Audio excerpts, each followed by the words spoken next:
అవార్డుని చెడగొట్టాలని చూసింది చింతామణి అని నిజం తెలుసుకున్న మీనా, హలో ఫ్రెండ్స్, గుడ్డిన్న గుడిగంటలో ఏం జరగబోతుందో టీవీ కన్నా ముందుగా చూడాలనుకుంటే తప్పకుండా మా ఛానల్ని సబ్స్క్రైబ్ చేసుకున్న పక్కనే ఉన్న బెల్ ఐకాన్ని ఆల్ అని క్లిక్ చేయండి. అప్పుడు మేము చేసిన వీడియోస్ అయితే మీకు వస్తాయి.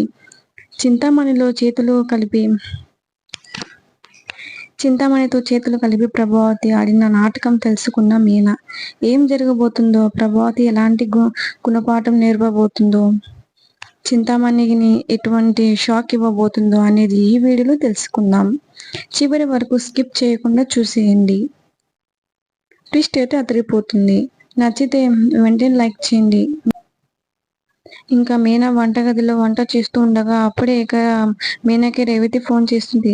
ఇక రేవతి ఫోన్ చేయడంతో మీనా ఎక్కడ పువ్వులన్నీ కూడా సిద్ధమయ్యా, మీరు రెడీగా ఉన్నారా అని అడుగుతూ ఉంటుంది మీనా.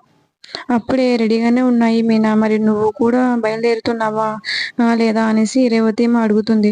అక్క ఇంకా లేదక్క, నాకు లేట్ అవుతుంది, మా ఆయన వస్తారు, పువ్వులన్నీ కూడా మూటలు కట్టి కార్లు పెట్టండి, మీరు కూడా అదే కారులో ఫంక్షన్ హాల్ దగ్గరికి వెళ్ళండి అనేసి ఇంకా మీనా అంటుంది.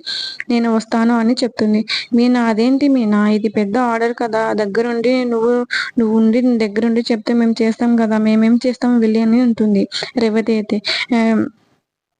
ఇంకా వెళ్ళిపోయి ఏం చేయను అని చెప్తుంది రేవతి అయితే. ఏం చేయాలో తెలియదు అని అంటుంది. అని తను అడగడంతో లేదక్క, వంట చేస్తున్నాను, వంట చేసి పూర్తయిన తర్వాత అప్పుడు వస్తాను అని చెప్తుంది మీనా.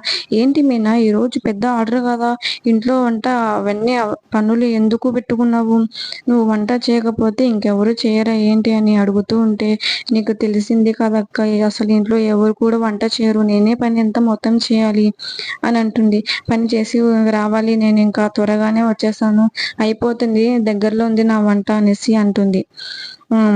మీరు వెళ్ళండి అని చెప్తూ ఉంటుంది మీనా. ఇంతలో ఇక బాలు అయితే వస్తాడు. ఇక బాలు వచ్చి మీనా ఏం చేస్తున్నావు, అయిపోయిందా అని అడుగుతూ ఉంటాడు. అప్పుడే ఇక మీనా, ఇంకా లేదండి, వంట చేస్తున్నాను, వంట పూర్తి అయ్యాక అప్పుడు వస్తాను, ఇంతలో మీరు వెళ్ళి రేవతి అక్క వాళ్ళని పికప్ చేసుకోండి, అలాగే మా సుమతి మా శివ కూడా వస్తారు, వాళ్ళతో పాటు పువ్వులు కూడా డెకరేషన్ తీసుకెళ్ళి వాళ్ళని అక్కడ డ్రాప్ చేయండి అని మీనా అయితే చెప్తుంది. ఏంటి సుమతి శివ కూడా వస్తారా, సుమతికి వర్క్ ఉంటుంది కదా, జాబ్ ఉంది కదా అని అంటాడు బాలు అయితే. మరి శివకి కూడా కాలేజ్ వెళ్ళి చదువుకోవాలి కదా, వాళ్ళిద్దరిని ఎందుకు రమ్మన్నావు అని అడుగుతూ ఉంటాడు బాలు. అదేం లేదండి, సుమతికి వాళ్ళ లీవ్ అంట, అలాగే వాడికి కూడా కాలేజ్ లేదని చెప్పాడు, అందుకే నేను కూడా ఒప్పుకున్నానండి వస్తానంటే అని చెప్తుంది మీనా బాలుతో. ఇంకా మనకి సహాయంగా ఉంటుంది. సుమతి శివ కూడా డెకరేషన్ విషయంలో చాలా ఐడియాస్ ఇస్తారు, సరే అని నేను కూడా ఒప్పుకున్నానండి అని చెప్తుంది మీనా. ఇక ఓకే మీనా, ఇంత పెద్ద ఆర్డర్ వచ్చినందుకు అసలు నాకు చాలా ఆనందంగా ఉంది, నువ్వు ఇంత పెద్ద ఆర్డర్ చేస్తున్నావు, ఇక నా ఆనందానికి హద్దు లేదు, నువ్వు ఇలాగే చాలా పెద్ద ఆర్డర్లు చేయాలి, ఇంత కష్టమైనా సరే నువ్వు ఓర్చుకొని ముందుకు వెళ్తున్నావు, చాలా ఆనందంగా ఉంది అని చెప్తూ ఉంటాడు బాలు.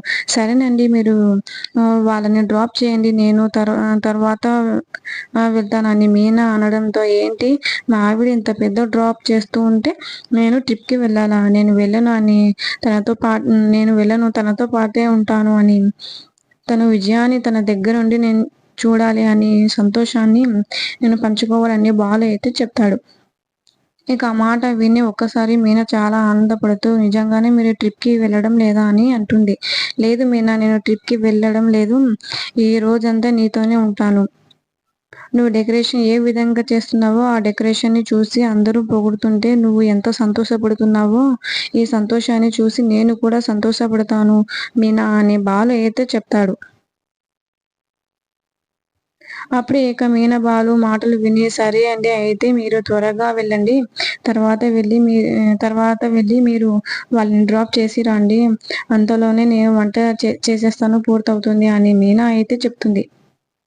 ఈలోగా ప్రభావతికి రూమ్ లో కూర్చొని ఉంటుంది. చింతామణి అయితే ఫోన్ చేస్తుంది. ఏంటి మీనాని అవార్డుకి వెళ్ళనిస్తున్నారా అని చెప్పగానే, లేదు, దాన్ని ఎందుకు వెళ్ళనిస్తాను అని అడుగుతూ ఉంటే, తప్పకుండా చేస్తాను, దాన్ని అసలు వెళ్ళనివ్వను, దాన్ని ఎందుకు వెళ్ళనిస్తాను, డెకరేషన్ చేయడానికి వెళ్ళనివ్వను అని ప్రభావతి అంటూ ఉంటుంది. ఇది చాలా పెద్ద అవార్డు, ఒకవేళ మీనాని కనుక నువ్వు ఆపకపోతే రేపటి రోజున మీనా నీ తల మీద ఎక్కి తాండవం చేస్తుంది, ఈ పెద్ద అవార్డు ఓకే అయితే తనకి లక్షల్లో డబ్బులొస్తుంది. అప్పుడు నిన్ను లెక్క చేయదు అని చింతామణి అయితే మళ్ళీ మొదలుపెడుతుంది ప్రభావతితో. మీనని ఆపాలని అప్పుడే లేదు అలా జరగనివ్వను. ఏదైనా సరే తను మాత్రం బయటికి వెళ్ళదు. బయటికి వెళ్ళనివ్వను కూడా అని ప్రభావతి చెప్పి బయటికి వస్తుంది. ఇప్పుడు మీనాని బయటికి వెళ్ళనివ్వకుండా చేయాలంటే ఇంట్లో ఎవరు కూడా ఉండకూడదని అనుకున్న ప్రభావతి ఇంకా ఇంట్లో ఎవరు లేకుండా ఉండకూడదు అనుకుంటుంది. ఇక ఈలోగా సత్యం అయితే బయటికి వెళ్ళిపోతాడు. సత్యం బయటికి వెళ్ళిపోయిన తర్వాత ఇక మనోజ్ అయితే కూర్చొని టిఫిన్ చేస్తూ ఉంటాడు. అప్పుడే మనోజ్ దగ్గరికి వెళ్ళి ఎంతసేపు తింటావురా? తొందరగా తిని వెళ్ళు. ఎంతసేపు టిఫిన్ చేయడం నువ్వు అని అంటుంది. అని అంటూ అంటూ కంగారుగా పెడుతుంది. అప్పుడే అప్పుడే ఇంకా మనోజ్ ఏంటమ్మా అంత కంగారుగా పెడుతున్నావు? తినివ్వవా నన్ను టిఫిన్ అని అడుగుతూ ఉంటే ఇలా ఇలా తింటూ కూర్చొని కాలక్షేపం చేస్తూ చేస్తూ అక్కడ ఫర్నిచర్ షాప్ ఎప్పుడు రా నువ్వు ఓపెన్ చేసేదాన్ని అడుగుతూ ఉంటుంది. ప్రభావతి అలా అడగడంతో అప్పుడే మనోజ్ ఏంటి ఎప్పుడు లేనిది అంత కంగారుగా పెడుతున్నావు? ఎప్పుడు లేనిది అంత ఇదిగా నువ్వు చేస్తున్నావు అని అడుగుతూ ఉంటాడు. ఇంతలో రోహిణి వస్తుంది. రోహిణి వచ్చిన తర్వాత ఏంటమ్మా నువ్వు కూడా ఆలస్యం చేస్తున్నావేంటి? టిఫిన్ చేసి తొందరగా బయలుదేరు అని ప్రభావతి అనడంతో ఎందుకంటే అలా కంగారుగా పెడుతున్నావు అని అంటుంది రోహిణి. ఏం లేదమ్మా టిఫిన్ చేయి నువ్వు ముందు అని ప్రభావతి చెప్తుంది. నేను ఏబీసీ జ్యూస్ తాగుతాను అత్తయ్య అని అనంగానే అలా జ్యూస్ ఏదో తాగి తొందరగా వెళ్ళి అని చెప్తూ ఉండగా ఇంతలో మనోజ్ అయితే మరో కట్టు వేసుకుంటూ ఉంటాడు. మరో దోశ వేసుకోవడంతో అది చూసి ఎన్ని తింటావురా నువ్వు రోజుకి అని అంటూ ఉంటుంది ఇంకా ప్రభావతి. ఒకేసారి షాక్ అయిపోతూ ఉంటాడు మనోజ్ అయితే. ఏంటమ్మా రోజు ఇంత తిను అంత తిను అని చెప్పేవి నువ్వు ఈ రోజు ఏంటి ఇలా మాట్లాడుతున్నావు? ఇక్కడ గుండా తిని వెళ్తే కుర్చీలో కూర్చొని నిద్రపోతావు. బిజినెస్ ఏం చూసుకుంటావురా? తొందరగా వెళ్ళండి అని మనోజ్ని రోహిణిని పంపిస్తుంది. ఇంకా ఈలోగా శృతి అయితే వస్తుంది. శృతి వచ్చి ఇంకా రవి ఎక్కడా అని అడుగుతుంది.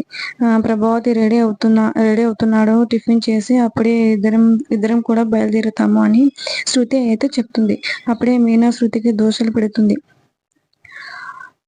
అలా దోశలు పెడుతూ ఉంటే ఇంతలో రవి కూడా వస్తాడు. అప్పుడే శృతి మీనా నాకు ఎగ్ దోశ వేయవా అని అడుగుతూ ఉంటే ఇంకా ఇంతలో రవి అవును వదిన నాకు కూడా ఎగ్ దోశ కావాలని అంటాడు.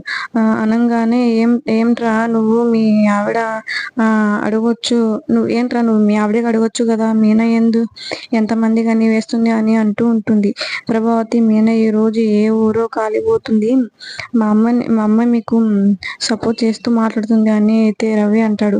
మీరు వెళ్ళండి టైం అవుతుంది అని మీనా చెప్పడంతో ఇంకా బాలు అయితే వెళ్ళిపోతాడు. అలాగే అందరూ ఇంకా ఎవరి వాళ్ళు వెళ్ళిపోతూ ఉంటారు. బయటికి వెళ్ళిపోయిన తర్వాత అప్పుడే ఇంకా అందరూ వెళ్ళిపోవడం చూసి ఇంకా ప్రభావతి వంటగదిలో తొంగి చూస్తుంది. మీనా వంటంతా రెడీ చేసి తను కూడా వెళ్ళిపోవడానికి సిద్ధంగా ఉండడం చూసింది. ప్రభావతి ఇంకా ఇప్పుడు దీన్ని నేను బయటికి వెళ్లకుండా చేయాలని ఒక్కసారి అమ్మా అబ్బా అంటూ పెద్ద అరుస్తుంది ప్రభావతి. దాంతో మీనా కంగారు పడి ప్రభావతి దగ్గరికి వెళ్ళి ఏమైంది అత్తయ్య అని అడుగుతూ ఉంటే సడన్ గా చెయ్యి లాగేస్తుందమ్మా కాలు నొప్పి వస్తున్నాయి అని అంటూ ఉంటుంది. అయ్యో అవును నేను వెంటనే ఆయనకు ఫోన్ చేస్తానని చెప్తూ ఉంటుంది. మీనా అదేం లేదమ్మా నువ్వేమి కంగారు పడకు అప్పుడప్పుడు ఇలాగా జరుగుతూ ఉంటుంది. దీనికి మెడిసిన్ కన్నా నాటు వైద్యం చేయాలని ప్రభావతి చెప్తుంది. నాటు వైద్యం ఏం చేయాలి అత్తయ్య అని అడుగుతుంది. ఏం లేదమ్మా వేడి నీతో కాపురం పెడుతూ ఉండాలి గంటకోసారి అలా సాయంత్రానికి సర్దుకుంటుంది అని ప్రభావతి చెప్పడంతో ఒక్కసారి మీనా షాక్ అవుతూ ఇదేంటి నాకు పెద్ద అవార్డు ఉంది అత్తయ్య పెద్ద అవార్డు ఉంది కదా అత్తయ్య ఏమో గంట ఓసారి వేడినితో కాపురం పెట్టాలని చెప్తుంది. ఇప్పుడు ఏం చేయాలని ఆలోచిస్తూ ఉంటుంది. మీనా సరే అత్తయ్య అని వేడి నీళ్ళు తీసుకువస్తుంది. అది వేడి నీళ్ళు తీసుకొచ్చి కాపురం పెడుతూ ఉంటే ఏంటి ఇంత వేడిగా ఉన్నాయి కొంచెం చల్లగా చేసుకుని అని తీసుకునిరా అని చెప్తూ ఉంటుంది. అలా మీనాకి పనుల మీద పనులు చెప్తూనే ఉంటుంది. ప్రభావతి ఇంతలో ప్రభావతి నేను వెళ్ళి గదిలో పడుకుంటాను అని చెప్తూ ఉంటే, సరే అత్తయ్య అని ఇంకా ప్రభావతిని తీసుకెళ్ళి గదిలో పడుకోబెడుతుంది. అలా పడుకోబెట్టిన తర్వాత నాకు జ్యూస్ తీసుకొని రా అని ప్రభావతి చెప్తుంది. ఇంకా జ్యూస్ తీసుకొని రావడానికి వస్తుంది ఇంక మీనా. ఈరోజు నిన్ను బయటికి వెళ్ళనివ్వను అని అని వెళ్తుంది మీనా. ఈ జ్యూస్ తీసుకురావడానికి వస్తుంది ఇంకా మీనా. ఈరోజు నిన్ను బయటికి వెళ్ళనివ్వను అని అవార్డు చెడగొట్టేస్తాను. ఇప్పటికీ నీ భర్త నేను నెత్తి మీద పెట్టుకొని చూసుకుంటున్నాడు అని. ఈ అవార్డు ఓకే అయితే ఇంట్లో వాళ్ళందరూ కూడా నిన్ను గొప్పగా పొగుతారు. అది చూసి నేను ఓర్చుకోలేను అని ప్రభాతి మనసులో అనుకుంటూ ఉండగా, ఈలోగా మీనాకి బాలు అయితే ఫోన్ చేస్తాడు. బాలు ఫోన్ చేసి అడుగుతూ ఉంటాడు, మీనా వస్తున్నావా అని. లేదండి అత్తయ్యకి పాపం కాలు చెయ్యి లాగుతుంది అని గంట ఒకసారి వేడి నీటితో కాపురం పెట్టాలని అంటున్నారు. అత్తయ్యకి ఇలా జరుగుతుందంట అప్పుడప్పుడు అని అనగానే, అప్పుడప్పుడు జరుగుతుందా? ఏమో ఎప్పుడు జరగలేదు. సడన్ గా ఇలా ఎందుకు వచ్చింది మీనా? ఆవిడ అంతే కానీ నూరా ఇక్కడికి చాలా పనులు ఉన్నాయి, ఇక్కడ పని ఎక్కడ ఉంది అక్కడే అంటూ ఉంటాడు. అంటూ ఉండగా లేదండి ఇప్పుడు నేను రాలేను అత్తయ్యని ఇలా వదిలి రావడం నా వల్ల కాదు అని మీనా చెప్పడంతో అప్పుడే ఇక ఆ మాట విని ఒకసారి బాలు మరి ఇక్కడ డెకరేషన్ ఎలా ఎలా ఎలా ఎలా చేయాలి అని అంటూ ఉంటే, మిగతా అందరూ ఉన్నారు కాదండి సుమతి శివ కూడా చేస్తారని అలా అంటూ ఉంటే, నాకు నమ్మకం లేదు, మీనా పెద్ద అవార్డు కదా ఇది అన్ని చెప్తూ ఉంటాడు. బాలు నా మీద నమ్మకం పెట్టండి, నేను వీడియో కాల్లో చెప్తూ ఉంటాను, మీరంతా చేయండి అని మీనా అయితే అంటుంది. అప్పుడు ఇక మీనా అలా అన్న తర్వాత సరే అక్క నువ్వు చెప్తూ ఉండు మేము చేస్తాము అనేసి సుమతి కూడా అనడంతో వీడియో కాల్ చేస్తూనే ఇంకా మీనా మొత్తం డెకరేషన్ అంతా కూడా చెప్తూ ఉంటుంది. అప్పుడే బాలు అది చూసి, నువ్వు మామూలు దానివి కాదు మీనా, నువ్వు చాలా గ్రేట్, మొత్తానికి సాధించావు, చాలా బాగుంటుంది డెకరేషన్ చూస్తుంటేనే అర్థం అవుతుంది బాలు మనసులో అనుకుంటూ ఉంటాడు. ఇంతలో మీనాకి పిలుస్తుంది ప్రభావతి. ఒకసారి ఉండండి అత్తయ్య పిలుస్తున్నారని వెళ్తుంది. అవును ఏం వంట చేసావు అని అడుగుతూ ఉంటుంది ఇంకా మీనాకైతే. ప్రభావతి అదే అత్తయ్య టమాటా పప్పు అలాగే బంగాళాదుంప ఫ్రై ఇవన్నీ చేశాను అత్తయ్య అని అంటూ ఉంటే, నాకు చారు కావాలి, బంగాళదుంప వద్దు, నాకు ఆర్తికాయ వేపుడు కావాలి అంటూ ఆర్డర్లు వేస్తుంది. అప్పుడు ఓకే సరే అత్తయ్య చేసి తీసుకొస్తాను అని ఇక సరే అత్తయ్య చేసి తీసుకొస్తానని ఇంకా మీనా అయితే చేసి తీసుకొస్తుంది. మొత్తానికి దీన్ని వెళ్ళనివ్వకుండా చేసి ఆర్డర్ను చెడగొట్టేశాను అని ఆనందపడుతూ ఉంటుంది. అప్పుడే ప్రభావతి మీనా అయితే డెకరేషన్ అంతా కూడా పూర్తి చేసేస్తుంది. వీడియో కాల్లోనే డెకరేషన్ అయితే అద్భుతంగా వస్తుంది. ఇక బాలు అయితే నా పిల్లం మజాక అంటూ ఇంకా ఆనందపడుతూ ఉంటాడు. అప్పుడే ఇక చింతామణి అవార్డు మొత్తం కూడా మీనా చేసేసిందని తెలిసిపోవడంతో అప్పుడే ఇక కోపంగా ప్రభావతికి అయితే ఫోన్ చేస్తుంది. ఇంకా ప్రభావతి రూమ్ లోకి వెళ్ళి కూర్చొని ఉంటది. అప్పుడే ఇంకా ప్రభావతి చెప్పింది కదా ఇంకా మీనైతే జ్యూస్ తీసుకుని వెళ్తుండగా మీనైతే గుమ్మం దగ్గర నిలబడి వాళ్ళ మాటలు వింటూ ఉంటది. ఇంకా చింతమ్మని ఏమో ప్రభావతికి ఏమో కాల్ చేసి మీరు మీనాని బయటికి వెళ్లకుండా ఆపారా గురువు గారు అంటుంది. అవును ఆపేశాను, తనకి నేనంటే ఏమనుకున్నావు అని అంటుంది. నేను రంగాలను దిగితే ఇంకా అలానే ఉంటుంది, బయటికి అసలు వెళ్ళనివ్వలేదు మీనాకని అంటుంది. సరే అవునా, మీరు అలా అనుకుంటూ ఉండండి, అక్కడ మొత్తం అయిపోయింది, డెకరేషన్ మొత్తం పూర్తి అయిపోయింది, మీనా ఇంట్లో ఉండి కూడా డెకరేషన్ మొత్తం పూర్తి చేసిందని చింతమని అయితే ఇంకొక అంటుంది కోపంతో. అవునా, తన ఇంట్లోనే ఉంది కదంటే తన ఇంట్లో ఉన్న వీడియో కాల్స్ తో మొత్తం చెప్పి అక్కడ డెకరేషన్ మొత్తం పూర్తి చేపించేసింది అని చింతమని అయితే చెప్తుంది. అయ్యో అలా నాకు తెలిసింటే నేను దానికి నా ముందే పెట్టుకుంటూ కదా, అసలు వీడియో కాల్స్ ఇల్లు కూడా ముట్టుకునివ్వను కదా అనేసి ఇంకా ప్రభావతి అంటుంది. ఈ మొత్తం మాటలు వినేసింది ఇంకా మీనా విని, ఓహో చింతామణి మా అత్తయ్య గారు ఇద్దరు కావాలనే నన్ను ఇంట్లోనే పెట్టారా, ఈ చింతామణి సంగతి తర్వాత చూసుకుంటాను అనేసి ఇంకా మీనైతే అనుకుంటుంది మనసులో. చూసారా ఫ్రెండ్స్, మరి రాబోయే కథలో చింతామణి ప్రభావతికి బాలు మీనా ఒక్కటే ఇద్దరు షాక్ ఇవ్వుతున్నారా లేదా అనేసి రాబోయే కథలో తెలుసుకుందాం. ఈ వీడియో మీకు నచ్చితే తప్పకుండా లైక్ చేసి మా ఛానల్ సబ్స్క్రైబ్ చేయండి. పక్కన ఉన్న బెల్ ఐకాన్ ఆల్ ని క్లిక్ చేయండి. Okay friends, bye.